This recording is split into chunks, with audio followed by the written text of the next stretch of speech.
Hello everyone, welcome back to another tale from your storyteller's desk.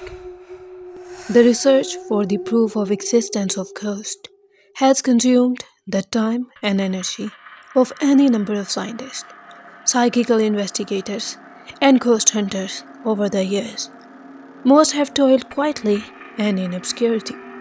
But when the Phantom Quest captured the attention of a scientific genius, Thomas Alva Edison, whose achievement included the introduction of the electric light and invention of the phonograph, the entire world sat up and took notice. Edison, it seems, had set to work on an apparatus that he hoped spirit would use to communicate with the living.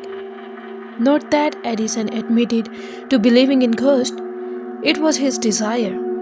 He told a reporter in 1920 merely to construct a device that would give spirit beings, if they existed, he said, a better opportunity to express themselves than the tilting tables and raps and Ouija boards and mediums and the other crude methods now purported to be the only means of communication.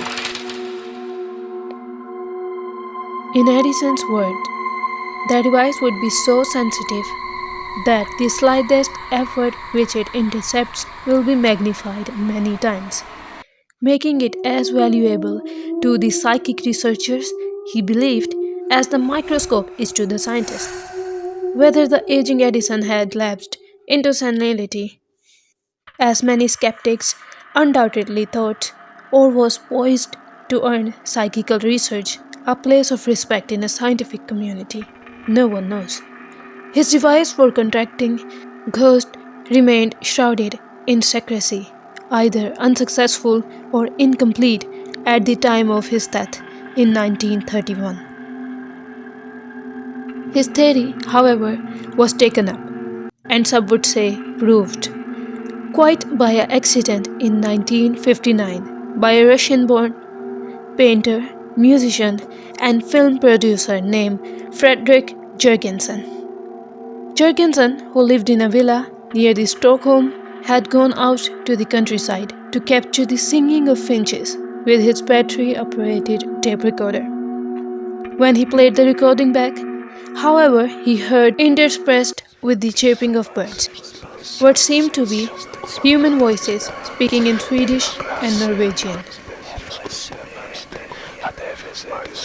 Although the voices appeared to be discussing birds' songs, Jurgensen at first thought he had recorded a stray radio transmission, but subsequent tapings contained sound that he interpreted as messages from his deceased friends and relatives. These purported communications were spoken quickly, he said, and with a peculiar cadence that was alien to the ear. Jurgensen repeated his experiment over the next few years, recording spectral sounds both indoors and out. In 1964, he published his findings in a book titled Voices from the Universe. Among the scientists who were intrigued by his story was Konstantin Rodiv, a Lithuanian-born parapsychologist and former psychology professor living in Sweden. Rodiv asked Jurgensen to play some tapes for him and a few colleagues. Jurgensen cheerfully agreed and also recorded a tape in their presence, interpreting the voices for the admiring group. Rodiv immediately embraced Jurgensen's discovery, viewing it as an opportunity to prove through empirical scientific methods that some form of life existed after the physical death. The two men collaborated in researching the so-called electronic voices until 1969, when differences led them to part company. Rodiv continued to investigate the phenomena using an ordinary reel-to-reel tape recorder to make more than 100,000 recordings. At times, he attached his equipment to a radio, believing that voices could be detected in the white noise found between frequencies.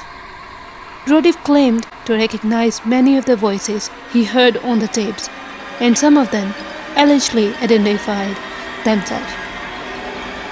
Contact were Adolf Hitler, Carl Jung, and John Wolfgang von Goethe.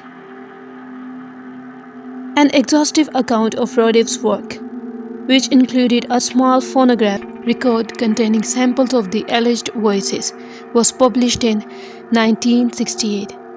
A short time later, Rodif claimed he was visited by engineers from the National Aeronautics and Space Administration, NASA. The American visitor refused to explain their interest in his project. Rodif reported but examined his experiment and asked unusually pertinent questions. The book also aroused the interest of a number of skeptics in what came to be known as Rodif voices. Some dismissed the Rodif voices as an imaginative interpretation of radio static or the tape recorder's hum, while others believed that Rodif had mistaken fragment of foreign language radio broadcast for the murmuring of spirits. Undaunted, Rodif continued his research until his death in September 1974 at a conference on the paranormal 10 days later in Germany. A recorder was set up in case Rodif's ghost decided to provide the proof of the spirit existence that had eluded the scientist in life. Although some claimed to detect Rodif's voice on the tape, no coherent revelation from the spirit world was forthcoming. The intriguing legacy of Rodif, Jurgensen, and Edison is now in the hands of modern researchers who continue to seek through electronic means communication with the dead. I hope you have liked the video today. If you like this kind of content, make sure to subscribe to my channel. If you like the video, don't forget to hit the like button and comment your favorite part if you like the video. In this channel, I will also upload my self-written horror stories. Make sure to watch them as well. Thank you very much.